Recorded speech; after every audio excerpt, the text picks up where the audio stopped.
Welcome to Footy Talks. Luke, Stephen and KJ with you. As always, brought to you by Benjamin Moore. All stores are now open.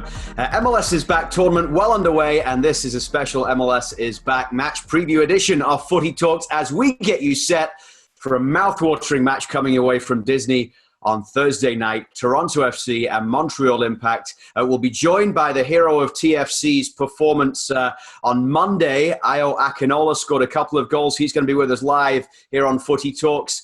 Ayo Akinola joins us live from the bubble at Disney Swan and Dolphin Hotels right now. Ayo, thanks for being with us today. Great to see you. Thank you guys for having me. 2 goals, almost got a third there.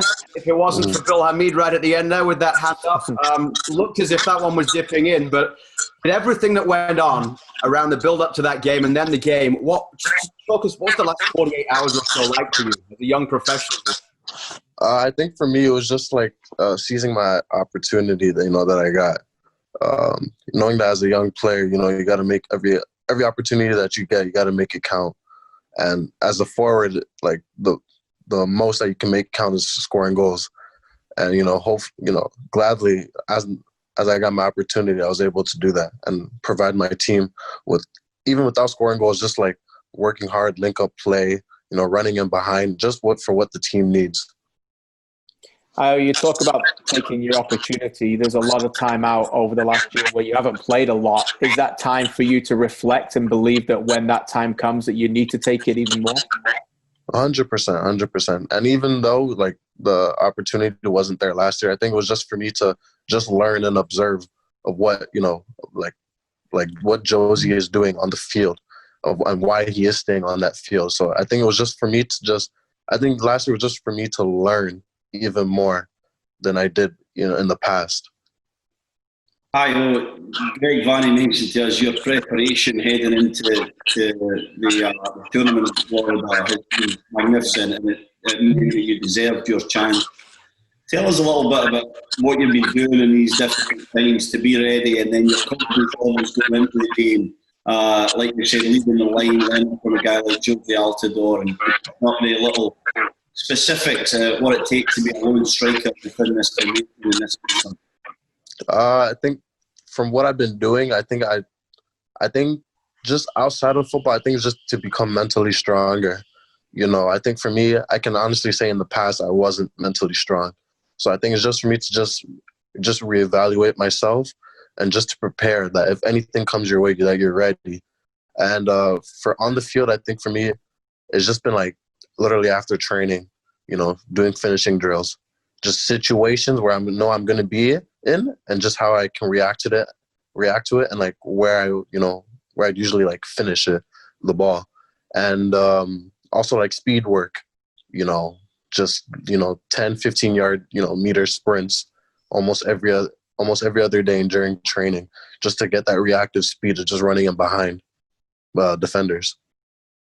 You said there you'd been working closely with Jozy Altidore, and after the game yesterday in the press conference, you talked about Jozy's been helping you and some of the other coaching staff and players. What's your relationship like with him, and what's it like for you to be able to have him to learn off, and the fact that he's willing to be able to try and help you through this? No, Jozy's a great mentor for me, knowing that we play the same position. So any feedback that he tries to give me is always helpful. I think the most, or what I've learned from him, what he's taught me, is just to be patient. I think more so on the field, because what he taught me is that I'm more of a person that loves to see the ball, loves to get the feel of the ball. But he also said that you running around trying to get the ball is not going to do anything, especially in certain positions. So like he usually would just say, stay up front, the ball will eventually come to you, and especially in danger spots in and around the field, around the 18-yard box, and that's where you make your money at. So I kind of listened to him. I processed what he was saying, and then like I showed it on the field, and like it eventually worked. So I feel like he's been a great mentor to me. He's like my big brother. So I love him for that. It's great to hear. Ayo, let me ask you about your first goal, because About 70 seconds into the game, you got a ball played into you by Michael Bradley, and the defender came straight through you and took it off you right away. And then you receive a ball about obviously 10 minutes later, and they give you a bit more time. I said on the broadcast that it looked like a bit of lack of respect from them, thinking you couldn't do that kind of thing. How did you feel about it when you received the ball? Did you expect to have that much time to be able to turn and shoot the ball? As soon as I first received it, I did know I had enough time. But when I was dribbling inside, I knew I was losing time, and I felt like that I had no one to pass it to. So, like I heard one of you guys and the commentators after the game that the goal came out of nothing, So that's what I thought too. I was like, my gosh, I had no clue who to pass it to. I was just dribbling inside, so I just it was one of those moments where you just hope for the best to shoot. It was one of those days. When you got your foot through the ball, did you know immediately when you hit it so sweet like that? Sometimes you just know, don't you, that's in the back of the net. Did you feel that? Actually, when I shot it, as soon as I went to the ground, I didn't know. As soon as I heard our team's reaction, that's when I'm like, oh damn, I scored. Like I didn't know. As soon as I shot it, as soon as I shot it, my sight in the ball was gone, and I was going to the ground. I didn't know what was going to happen. And then when everybody was screaming, yeah, I was like, oh, I scored. And clear up for us on the second goal. Was that a pass from Alejandro? Or no, halftime, he's like, I meant to chip it. You meant to chip over the keeper. So I knew what he was doing. I don't blame him for that. But, as a striker's instinct, you never know what happens in and around the box. You just got to follow through for whatever comes your way. And, I was about to say, I'm very happy that I didn't stop running, because most times when you see, the play's almost dead, people usually stop, and hope and just wait for the next play. But thankfully, I kept on, I still went for the ball, because either way, if I stopped, Bill Hamid would have just parried it, carried it with his hands, or would have went out of bounds. Ayo, you got 2 goals, but I thought your overall game was impressive. You can see your teammates started to trust you a little bit more to play off you as well. Obviously, when you play with Pozuelo and Piatti, do you feel that need a little bit more to post up a little bit with your back to goal and play with them? Because you could see that relationship forming as the game went on. Yeah, I can see that, but I think for me, it's just whenever they have the ball, just see how many times you can run in behind the defenders, because we know they're excellent passers and they will find you. And it also depends on the type of team that you're playing with. Is it a day where, the center backs are, a little slower than normal? That's where you run in behind. Or they're really good athletically, so you can just post up, so you get link-up plays, running players you can bounce off of, and they'll be interchanging from players running in behind them. So I think for me, it was just more of a day where I had to use my strengths and exploit their weaknesses and running in behind them. Because for Birnbaum and Briant, they're more players who are good when players are in front of them, not especially when they're behind. So I actually thought you got a brilliant mix between coming towards the ball and obviously going in behind. But could you try and explain to us the role that you're playing there? Because you are occupying the centre halves, aren't you? Trying to keep them from stepping out, I guess, into a Pablo Piatti or a Alejandro as well. Maybe give us a bit of insight into some things that Jozy's told you, or Greg Vanney, coaches, in terms of your role in that front area, what you're trying to do. I think the role, like Jozy and what coaches say, is just stay as much as you can in between the center backs, because if you drift off one way, then they're no need of they're not in danger. You know what I mean? But when you stay in between the center backs, they have to make a decision, because if players start running, they have to make a choice of whether they have to stay with you or they run up to the player. So I feel like it's just more indecisions for them. They have to think more, whether to step out or just stay. So I think for the whole general term, is just to create confusion to the center backs. There was one, you talk about playing with the likes of Pozuelo and Piatti. There was one pass, we've seen it before from Alejandro Pozuelo sometimes, and especially early last year when he just arrived, at times he would make passes that people weren't looking for. They weren't expecting because he sees different things sometimes in his mind. Yeah. And there was one that he played through that, if you'd said, where's this ball going? Nobody would have guessed. But Pablo Piatti ran onto it. It was in the second half. And he'd read it, and he almost got there on the end of the ball from Pozuelo. What's it like trying to read the mind of a guy like that when you see that Pozuelo gets the ball and you know that he can do special things, some things that aren't, it's not always the pass that you're expecting from Alejandro Pozuelo, is it? There's some things he sees that other people just don't, and you have to try and be on the same wavelength as that to think what's coming next from him. Actually, I feel like for me with Paz is that like I know when he's gonna play the ball. When he just has sometimes he doesn't even have to look up to pass it. Like I just know, I have the instinct that he's gonna pass it because it could be his only option, or two, he could just find and distribute to other players. But I feel like me and Paz, we have that little connection where once he looks up with his head, he's gonna play with me. And then when I get to receive the ball, he will also come and support me as that link up, the second kind of link up player. So I feel like, I have an understanding of when he's going to pass the ball and when he's not, so.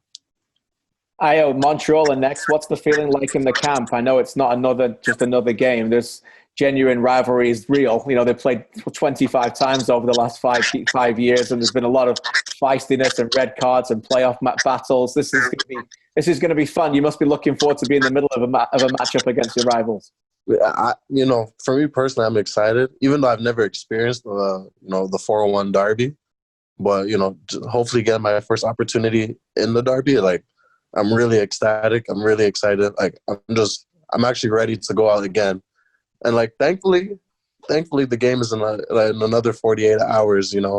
So the priority is just for us to win. One for to up the standings. To get 3 points in our standings, and just for bragging rights. So just really excited for that. And how are you feeling physically? I know the hard thing for me when I first got into the top team was like to go again emotionally and physically. You feeling good? You excited? Your confidence high, ready to go into the I'm good. I'm good. I trust myself. That's one thing that I've really learned about myself, that I know my capabilities, and I know what I can do. So I just gotta trust and believe in myself, and I'll be okay. Physically, I'm doing all right, but there's no issues at all whatsoever. Just finally, you talk about getting your first chance of Toronto, Montreal. Were you at the stadium in 2016 for that incredible playoff game, or because you were part of the club at that time with TFC too, weren't you? I wasn't there. I was part of the residency program with the U.S., so I stayed in Florida at the time. But I watched it over TV or over my phone. I can't remember which one, but I did go. I did remember what was happening, but I wasn't there. But there have been some incredible moments over the years with, you think about, say, the Javinko goal at the Canadian Championship, the last minute, that playoff series, which for me is still the best in Major League Soccer. Let's just hope another one comes Thursday night. We really appreciate your time, Ayo. Congratulations on the goals against DC, and thanks for being with us today. No, thank you guys for having me. I really do appreciate it. From Facebook, Sarah asks, what do you see as the changes to the starting lineup for TFC on Thursday? Do you expect to see anything, KJ? Well, I guess we have to find out physically how everybody is. I would imagine if it was just cramping for the two centre-backs that they would start. Justin Morrow, I think he said he had a bit of an Achilles issue, so we'll have to find out if he's available. And if he's not, then I would imagine Larrea will play right back and Arrow will play left back. I think Michael Bradley and Delgado will play. I think obviously Pozuelo and Akinola will play. So the other one is Piatti. I thought Piatti had a very good debut. I thought he was very engaged throughout the whole thing. His combination with Pozuelo was tremendous. He's got a little bit of a striker instinct that I like because he attacks the box, Stephen. I don't think he's going to be that in-behind threat that I think the team really needs.